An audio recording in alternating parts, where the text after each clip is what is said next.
Andrea Palladio is one of the most influential architects in history. He transformed the principles of classical Roman architecture into a clear, rational, and repeatable system. His ideas spread far beyond Italy and shaped architecture in Europe, America, and beyond. From villas and churches to government buildings, Palladio's influence can still be seen today. This is the story of Andrea Palladio, the architect who defined classical architecture. Andrea Palladio was born in 1508 in Padua, Italy. He came from a modest background and was trained as a stonemason. This practical training gave him deep knowledge of construction and materials. His life changed when he met Giangiorgio Trissino, a humanist scholar. Trissino recognized his talent and became his mentor. He gave him the name Palladio, inspired by Pallas Athena, the Greek goddess of wisdom. Under Trissino's guidance, Palladio studied classical architecture and philosophy. This education transformed him from a craftsman into an architect. Like many Renaissance architects, Palladio traveled to Rome. There he studied ancient Roman buildings. He carefully measured temples, villas, theaters, and public buildings. He was especially influenced by the work of Vitruvius, the ancient Roman architect and author of The Architecture. Palladio believed that classical architecture contained universal principles. He wanted to reinterpret these principles for his own time. To understand Palladio's influence, it is first necessary to understand the buildings that formed the foundation of his reputation, the Palladian villas of the Veneto. Designed primarily between the 1550s and 1570s for members of the Venetian nobility. These buildings were country estates situated throughout the mainland territory surrounding Venice. Although commonly referred to as villas, they were not simply rural residences. They combined domestic life, agricultural production, and a representation of social status within a single architectural composition. Their significance lies not only in their elegance, but in the remarkable clarity with which they synthesized these different functions. Palladio himself was remarkably systematic, and through this work, he reflects 10th architectural ideas. 1. The villa as an integrated organism. 2. Hierarchy. 3. Symmetry and adaptation. 4. Geometry and proportion. 5. The central hall. 6. Architecture and landscape. 7. The temple front. 8. Variation within a type. 9. Synthesis of opposites. And 10. The plan before the facade. Let me go through each point. The first one, the villa as an integrated organism. Palladio's innovation was to integrate several functions into a single architectural composition. The residence occupied the center of the estate, while barns, stables, granaries, and service buildings were arranged as parts of one coherent system. Rather than designing an isolated house, Palladio organized an entire working landscape through architecture. 2. Hierarchy. The villas are actually organized through a clear spatial hierarchy. At the center is a principal hall surrounded by reception rooms, private chambers, circulation spaces, and service areas. Each room possesses a distinct architectural status expressed through its dimensions, height, lighting, and position. Rather than treating rooms as independent units, Palladio established an ordered sequence in which every space derives its significance from its relationship to the whole. 3. Symmetry and adaptation. Palladio is often regarded as the architect of perfect symmetry, but his architecture is more flexible than this reputation suggests. The principal facade frequently presents a balanced composition, while the plan quietly adapts to topography, circulation, existing buildings, or agricultural requirements. Symmetry, therefore, functions not as a rigid rule, but as an ordering principle capable of accommodating practical realities. 4. Geometry and proportion. Geometry is the intellectual foundation of Palladio's architecture. Rooms are proportioned through simple numerical ratios such as 1:1, 1:2, and 2:3. These relationships extend throughout the buildings, linking individual spaces into the unified proportional system. For Palladio, proportion was not decoration. It was the means by which architectural order was established. 5. The central hall. The central hall is the organizing element of the Palladian villa. It functions simultaneously as entrance, circulation space, ceremonial room, and a spatial anchor. Movement, visual access, and the surrounding rooms are all structures around this central volume. The hall is therefore not merely the largest room in the building, it is an architectural device that gives the villa an internal coherence.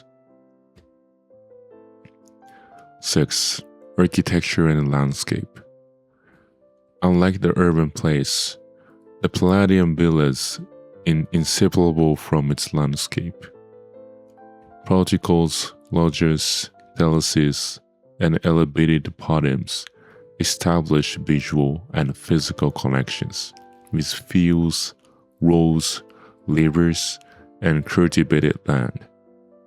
The surrounding territory is not treated as scenery but as part of the architectural composition. The villa mediates between human habitation and the larger landscape it governs. 7. The temple front. One of Palladio's most recognizable inventions is the appreciation of the classical temple front to domestic architecture. The portico serves practical functions by making the entrance, providing shelter and framing views. At the same time, it gives the rural residents a civic and monumental character. The temple front is therefore neither purely symbolic nor purely functional.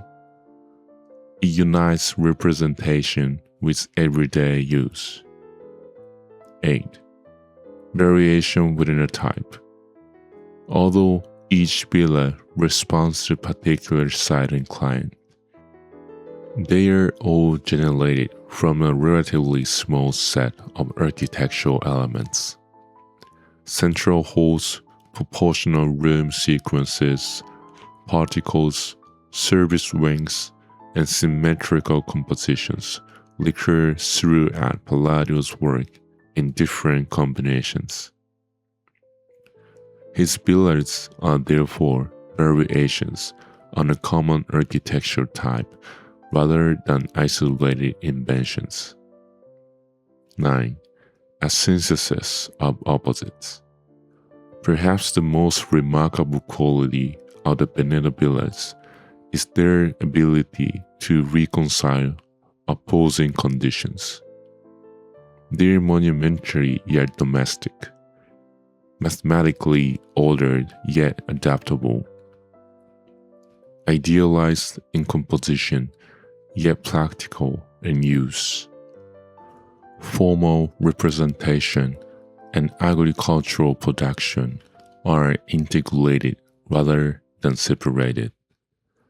This capacity for synthesis gives Palladio's architecture its enduring coherence.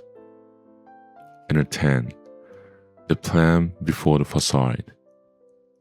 One final characteristic distinguishes Palladio from many architects of his time.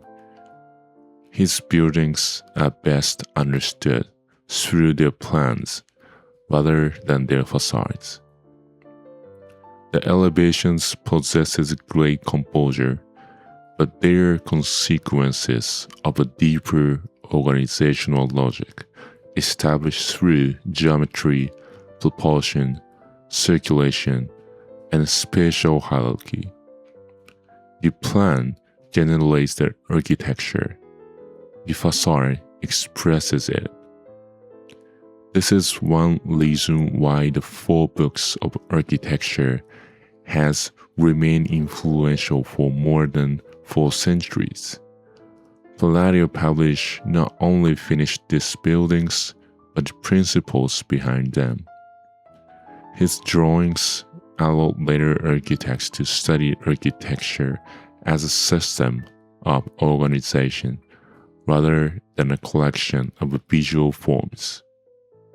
For this reason, the Veneto villas have remained central to architectural education. They continue to be examined not simply as historical monuments, but as demonstrations of architectural thinking itself. So Palladio's influence spread across the world through his book, The 4 Books of Architecture, 1570. This book presented his architectural principles in a clear and systematic way. It included drawings of buildings, rules of proportion, classical orders, and design methods. The book was widely published and translated. It allowed architects across Europe to learn Palladio's ideas. This made his influence global. So Palladio's ideas led to the movement known as Palladianism. This style spread across Europe and later to America. Palladian architecture is characterized by symmetry, classical, columns, temple-like facade, proportional harmony.